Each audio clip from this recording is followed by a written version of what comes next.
اور مدینہ میں ملاقات ہوئی تو کہنے لگے مجھے سعودی گورنمنٹ نے بڑی منت کر کے یہاں بلایا ہے کہ ہمارے بچوں کو کچھ آپ تعلیم دے دیں، تو میں 2-4 سال کے کانٹریکٹ پر یہاں آیا ہوں۔ تو امت کے تمام طبقات، ان پڑھ پڑھے لکھے، ناچنے والیاں، اور امت کا وہ طبقہ جن کو آپ دیکھ کر نفرت کرو، یہ خسرے۔ مجھے کافی عرصے خیال آتا تھا کہ خسرے بھی تو اللہ کے نبی کی امت ہیں، ان کو بھی تو ہمیں ایمان کی دعوت دینی چاہیے۔ مجھے کافی عرصہ مجھے خیال آتا۔ تو ایک دفعہ ہمارے علاقے میں، ہمارے تلمبہ میرا ہوم ٹاؤن ہے، اس کے قریب میرا گاؤں ہے، تو ایک جماعت آئی جس میں کچھ پرانے گانے والے تھے، گلوکار تھے، اور ایسے ہی وہ ناچ گانے کے بھی ماسٹر تھے، لیکن اب وہ تبلیغ میں چل رہے تھے۔ تو میں نے ان سے کہا یار یہاں ہمارے خسروں کا اڈا ہے، وہاں جا کے ان کو لے کر آؤ کسی سے۔ وہ گئے تو انہوں نے ایک مقامی آدمی ساتھ کیا، تو اب وہ بعد میں خود بتانے لگے کہ جب ہم نے وہ جھری میں سے جب نوک کیا نا تو جھری میں سے دیکھا تو ان کا بڑا گرو تھا، بھاگی اس کو کہتے تھے۔ تو بھاگی نے پوچھا کون ہے؟ کہ ایک بندہ ہے تے باقی مولوی ہیں، وہ جس کی داڑھی نہیں تھی نا، کہ ایک بندہ ہے تے باقی مولوی ہیں۔ اچھا دروازہ تک کھولو۔ انہوں نے دروازہ کھولا، وہ جا کے بیٹھ گئے، تو وہاں کوئی انڈین فلم لگی ہوئی تھی، وہ دیکھ رہے تھے۔ تو انہوں نے کہا بھائی ہم نے آپ سے کوئی بات کرنی ہے اللہ رسول کی۔ کہنے لگے حالی تسی فلم ویکھ رہے، انہوں نے کہا ویکھو بھائی۔ وہ چپ کر کے بیٹھے رہے۔ جب فلم ختم ہو گئی، کہا بھائی اب ہم نے آپ سے بات کرنی ہے۔ انہوں نے کہا جی اسی حالی اپنا ریاض کرنا ہے، کرو بھائی۔ تو انہوں نے ناچنا شروع کر دیا، تو آدھا پونا گھنٹہ وہ ناچتے رہے، یہ چپ کر کے بیٹھے رہے۔ انہوں نے کہتا یہ کیوں جو مولوی ہیں جڑے جاندے ہی کوئی نہیں۔ انہوں نے بعد میں خود بتایا کہ ہم نے سوچا جب ہم ناچیں گے تو جو خود ہی بھاگ جائیں گے، توبہ توبہ کریں دے، لا حول ولا پڑھ دے، وہ تو گئے ہی کوئی نہیں۔ میں کہہ لے ہن سننی پوے گی۔ تو انہوں نے پھر کہا اچھا جی ہن سناؤ کی گل ہے۔ تو وہ ایک ان میں تھا نوجوان، طارق اس کا نام ہے، ادھر لاہور کا ہے، وہ ون مین شو میں بہت ماسٹر پیس آدمی ہے۔ تو اس نے ان سے بات کی، تو ان کا جو گرو تھا نا بھاگی، وہ تیار ہو گیا ساتھ آنے کے لیے۔ تو وہ اس کر لے کر مسجد میں آئے۔ تو میں نے کہا اس کو پہلے نماز پڑھاؤ۔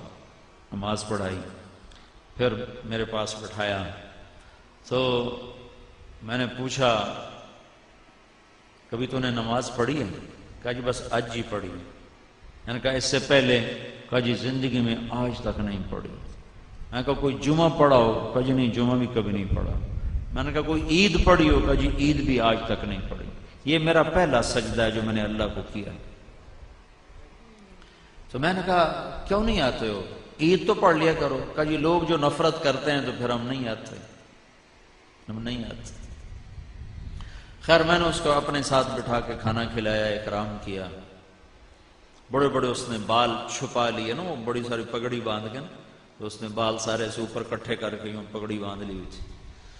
تو میں نے اس کا بڑا اکرام کیا، بڑی محبت سے بٹھایا، تھوڑی بات کی۔ اگلے دن پھر اس کو بلایا، پھر اس کو اپنے ساتھ بٹھا کے کھانا کھلایا۔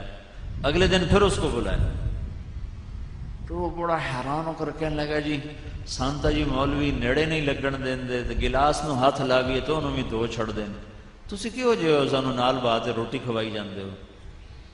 پھر میں نے اسے کہا تم ایسا کرو، یہ دین تیرا بھی ہے میرا بھی ہے، نبی میرا بھی ہے تیرا بھی ہے، تو دین سیکھنے کے لیے تبلیغ میں جا۔ کہا اچھا جی چلا جانا۔ تو وہ 3 دن کے لیے پھر جماعت میں گیا۔ ہوتے اکثر تو یہ مرد ہوتے ہیں، بنے ہوتے ہیں گزرے، وہ جماعت میں گیا۔ یہ کوئی میں آپ کو 6 سال پرانی بات بتا رہا ہوں، 7 سال۔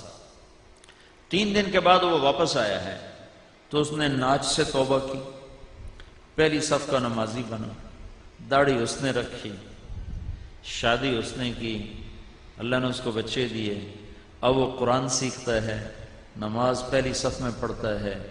اور ایک اس نے مجھے آزمائش میں ڈال دیا، انہوں نے کہا گل ہے مولانا صاحب میں نے آمدہ جاندہ کچھ نہیں، میرا خرچہ ہوں ساری ہے جاتی تو تیرے ذمہ۔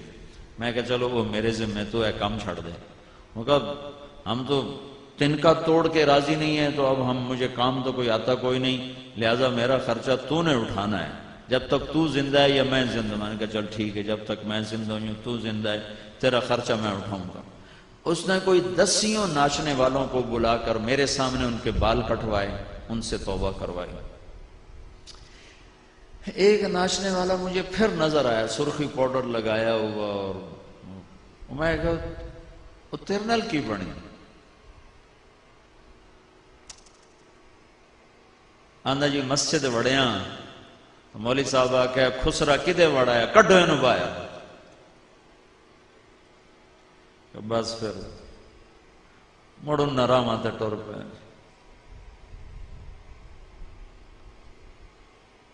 ہمارے تلمبا میں بہت پرانا بازار حسن ہے۔ 1818 میں رنجیت سنگھ نے ملتان فتح کیا تھا، مظفر خان شہید 5 بیٹوں سمیت شہید ہوا تھا، عبدالی روڈ پر اس کی قبریں ہیں بیٹوں سمیت۔ تو تلمبا ملتان کا ایک صوبہ تھا اس وقت، بہت بڑا شہر تھا یہ۔ تو اس نے جب تلمبا فتح کیا تو ملتان یہ 1818 میں ہے، تو شیر سنگھ نے یہ فتح کیا تھا، پھر رنجیت سنگھ بعد میں خود آیا تھا۔ تو اس نے ایک بازار حسن کی بنیاد رکھی تلمبے میں، اب تک وہ قائم ہے۔ اب پہلے والی رونق نہیں ہے لیکن اب بھی ہے، سارا کچھ دھندا ہوتا ہے۔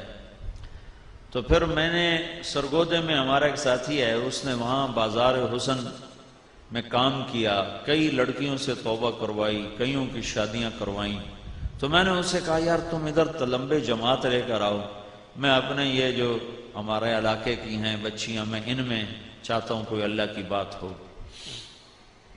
تو وہ آئے جماعت لے کر اور گئے بازار حسن، تو انہیں وہاں کی لڑکیوں کو اکٹھا کیا، تو ان سے اس نے بات کی اور کہا بیٹیو میں تمہارے سر پہ اماں فاطمہ کی چادر ڈالنے آیا ہوں۔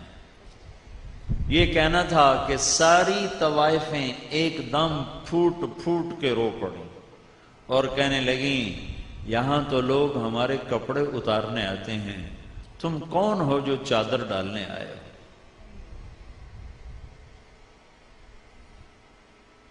اتنا روئیں کہ اس کو بھی رلا دیا کہ یہاں تو ہمارے کپڑے اتارنے لوگ آتے ہیں، تم کون ہو جو چادر ڈالنے آئے ہو؟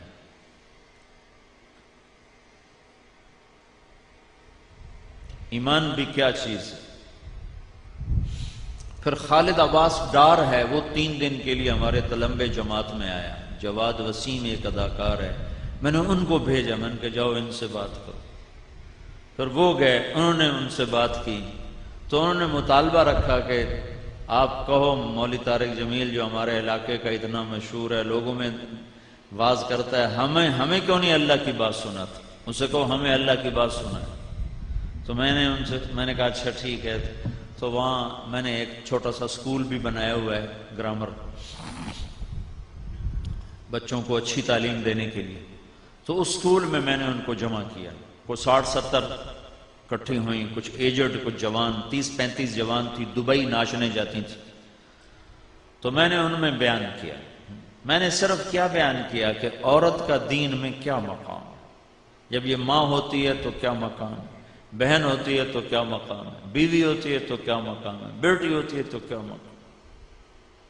جب میں نے یہ بیان کیا کہ اللہ کے نبی نے فرمایا تھا کاش میرے ماں باپ زندہ ہوتے، اور نہیں تو میری ماں تو ہوتی، اور میں عشاء کی نماز کے لیے مصلی پہ ہوتا اور سورۃ فاتحہ شروع کر چکا ہوتا، اور ادھر سے میرے گھر کا دروازہ کھلتا اور میری ماں مجھے کہتی بیٹا محمد، تو میں اپنی ماں کی خاطر نماز توڑ دیتا، اور میں کہتا جی اماں جان میں نماز دوبارہ شروع کر ساں، تساں حکم کرو کی حکم۔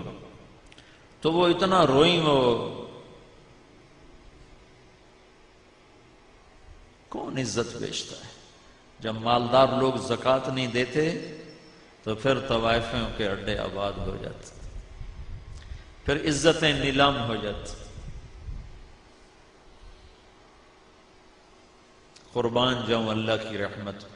میرے نبی نے فرمایا بنی اسرائیل میں ایک نوجوان تھا جس کا نام تھا کفل۔ ہر رات نئی لڑکی اس کے پہلو میں آتی تھی، ایک رات ایک لڑکی کو لے کر آیا 60 دینار. 60 دینار آج کے سونے کے ریٹ کے مطابق 6 لاکھ روپیہ بنتا ہے. جب اس کے ساتھ کمرے میں الگ ہوا تو دیکھا تو وہ رو رہی تھی. تو کفل نے پوچھا کیوں رو رہی ہو؟ تو اس نے کہا کفل میں پیشہ ور نہیں ہوں، میں عزت دار ہوں، مجھے بھوک نے یہاں تک پہنچا دیا. جب مالدار لوگ زکوٰۃ نہیں دیتے تو غریبوں کی بیٹیاں نیلام ہو جاتی. کیا ظلم و ستم ہے! یہ کوئی تھوڑا ظلم ہے کہ پیسہ ہو اور زکوٰۃ نہ دے، زمیندار ہو اور فصل کا عشر نہ دے. تو کفل کی آنکھوں میں آنسو آ گئے. اس نے کہا تو میری بہن ہے، جس عزت کے ساتھ آئی ہے اسی عزت کے ساتھ واپس چلی جا، اور میں بڑا کتا انسان ہوں، میرے لیے دعا کر اللہ مجھے معاف کر دے. اور کفل کو نہیں پتا کہ اگلے گھڑی فیصلہ کیا ہو چکا ہے. وہ بچی گھر پہنچی، پیچھے کفل مر گیا. یہ ایسا نامی گرامی بدماش تھا، کل نہ اس کو کوئی غسل دینے آتا، نہ کوئی کندھا دینے آتا، نہ اس کا کوئی جنازہ پڑھنے آتا. وہ ایسا غلط انسان تھا. تو میں اس شہنشاہ کی رحمتوں پہ قربان جاؤں. ارے تم تو محمد مصطفیٰ کے امتی ہو، تمہارے لیے تو دو مہربان ہیں، ایک اللہ اوپر ہے، ایک نیچے محمد مصطفیٰ ہے. وہ تو بنی اسرائیل کا ہے، اس کے پیچھے تو محمد مصطفیٰ کی پشت پناہی نہیں ہے. لیکن میرے اللہ نے کیا کیا؟ جب صبح ہوئی تو لوگوں نے دیکھا کفل کی دیوار کے اوپر لکھا ہوا تھا ان اللہ قد غفر للکفل، اللہ نے کفل کو معاف کر دیا ہے، جاؤ جنازہ پڑھو، جاؤ کفن دو، جاؤ دفن کرو، جاؤ کندھا دو، کہ جس رب نے پکڑنا تھا اس نے معاف کر دیا.